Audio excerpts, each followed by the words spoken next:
कल्याणाचा खजिना. शिवरायांचे थोर विचार. फार पूर्वीची गोष्ट आहे. सह्याद्रीच्या डोंगर रांगांमध्ये छत्रपती शिवाजी महाराज स्वराज्याचे स्वप्न विणत होते. त्यांचे विचार गगनासारखे विशाल आणि चारित्र्य हिऱ्यासारखे चमकदार होते. महाराज आपल्या मावळ्यांना नेहमी सांगत, स्वराज्य म्हणजे केवळ गड किल्ले जिंकणे नव्हे तर रयतेचे रक्षण करणे होय. एके दिवशी महाराजांनी आपले विश्वासू सरदार आबाजी महादेव यांना कल्याण प्रांत जिंकण्यासाठी पाठवले. आबाजी अतिशय शूर आणि पराक्रमी होते. त्यांनी आपल्या सैन्यासह कल्याणवर स्वारी केली आणि मोठी लढाई जिंकली. कल्याणचा विजय मोठा होता. आबाजींना तेथे शत्रूचा अमाप खजिना सापडला.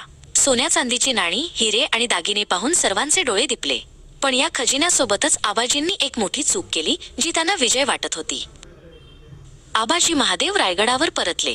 त्यांनी महाराजांसमोर विजयाची बातमी सांगितली आणि तो मोठा खजिना पेश केला. महाराज प्रसन्न झाले, पण आबाजी म्हणाले, महाराज, या खजिन्यासोबतच मी आपल्यासाठी जगातील सर्वात सुंदर भेट आणली आहे. आबाजींच्या एका खुणेसरशी पालखीचे पडदे बाजूला झाले. त्यातून एक अतिशय सुंदर स्त्री बाहेर आली. ती कल्याणच्या सुभेदाराची सून गौरी होती.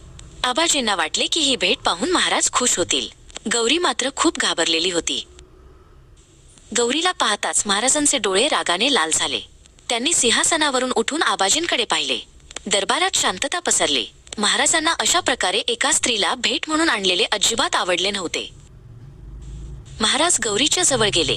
त्यांनी आपले दोन्ही हात जोडून तिला नमस्कार केला आणि म्हणाले, अशीच अमुलची आई असती आमची सुंदर, रूपमती, तर आम्हीही सुंदर झालो असतो, वदले छत्रपती.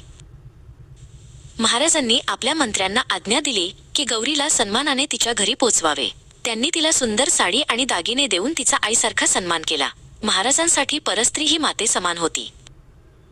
महाराजांनी आबाजींना समजावले, आबाजी, युद्धाच्या धावपळीत आपण हे विसरू नका की स्त्रीचा सन्मान हाच स्वराज्याचा खरा पाया आहे. जोपर्यंत आपण स्त्रियांचा आदर राखणार नाही, तोपर्यंत आपले स्वराज्य खऱ्या अर्थाने यशस्वी होणार नाही. गौरीला सुरक्षितपणे तिच्या घरी पोहोचवण्यात आले. महाराजांच्या या थोर विचारांची चर्चा सगळीकडे झाली.